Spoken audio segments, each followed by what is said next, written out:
Hi, and welcome to CryptoBiography. I'm your host, Brandon Starr. This is episode 245 of CryptoBiography. Well, we're working towards 300. We're not quite there yet.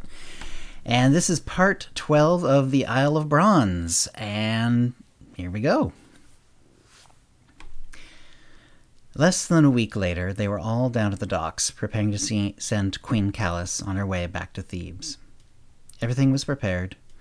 Nasramin thought about how strange it was seeing her off like this, alongside his family and Kallis's daughter. It was as though their families had already been bonded. He wondered what would happen if Theodora did not marry into the family. Soon the four ships were leaving the docks and heading out to the mouth of the harbor. All of them watched until every ship was out of sight. Theodora seemed to be a little quiet about it, but Nasramin did not feel it was his place to ask her how she was feeling about her mother leaving her in a foreign land. Afterward, Theodora went off with Hama and Shugo. The three of them were spending more and more time with each other.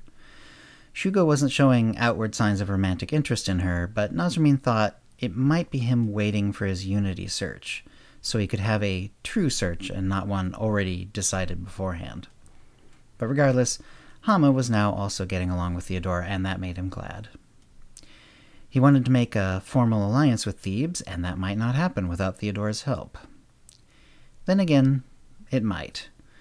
These things are ultimately decided by the rulers, he reminded himself, and Kallis would likely give a good report back to her husband. Still, that could be ruined if Theodora were to return with stories of refusal and rejection.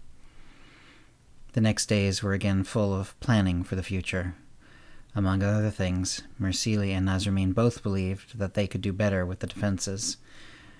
The rest of the island was very difficult for a military landing, as there were no safe harbors and lots of rocks, but they wanted the harbor and the Bronze Gate improved. There were catapults over the mouth of the harbor, but their range was fairly limited, and they could only use fire shot with any hope of having an effect.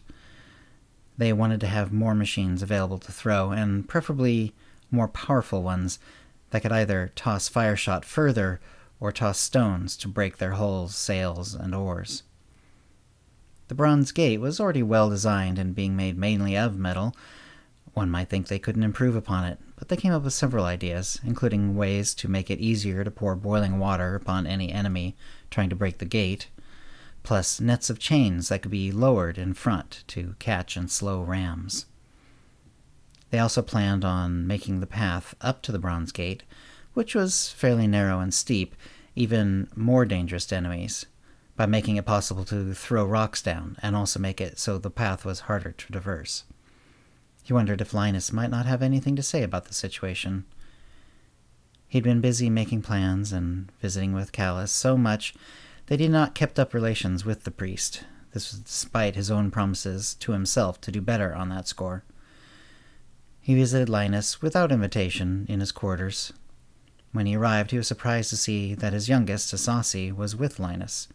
They were seated across from each other at a small table and apparently deep in conversation when Nasramin entered.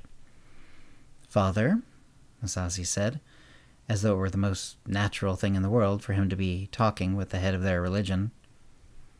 "Son," he replied, "I'd like some time with Linus, if you don't mind." "Certainly, father," he said, and left the room, closing the door behind him. Nasramin forgot what he was going to discuss with Linus. "What did you and my son have to discuss?" "Discuss? We were simply going over some of the many deep and rich stories that make up our island's religion. Is that a problem?" "Of course it isn't. Feel free." "I'd like your input." "Mine?" "Yours." Linus knew about the iron gifts, but Nasramin had not yet filled him in on the fact that the Assyrians and likely others had entirely iron armies. He also let him know in general that they were going to increase the defenses of the island and also make attempts to gain allies. He was not as specific as he was with Mersili, but it was more information than anyone else had been given on the island. He decided to go with the promise he had made to himself, to be more inclusive of Linus and show him respect as the head of their religion. So after giving him the information, he asked for his help. Don't get me wrong, Linus, by the question I am about to ask. We need allies. We need stronger defenses. I'm not asking for advice on that score. But I would like to know, for the regular person on the island, what will they make of us reaching out for allies after all this time? And will they be concerned by the bolstering of our defenses? Linus gave this a long moment of thought. Finally, he spoke. I think these changes will be difficult for the people. Is any hint of the news of the coming of iron making it to them? Nasramin shook his head. I don't know of any. Then they will see these changes, for you will not be able to change the bronze gate and do so many other things without people noticing. But without a reason, they will worry. Why is their king making these changes? And what will happen then? Nasramin asked. They will look to our religion for answers, Linus said simply. And what will they find, do you think? Nasramin asked. In his heart, he knew the answer. Linus could skew the people either way, directing them by speech and by sermon. That is hard to say, Linus said. The stories often contradict, balance, and even change when seen in a new light. Will you be able to help keep the people calm? I will do my best, of course. It was not an answer, and Nasramin knew it. But he had no power to force Linus to change his religious views. That is all I can ask. He did not thank him. Certainly, my king. And that's the end of the episode this week.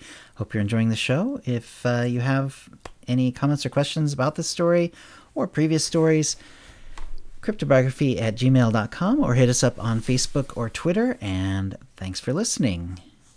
Words of Music, copyright 2022, CryptoBiography LLC, all rights reserved. Characters and events are fictional, fictionalized, or satirical.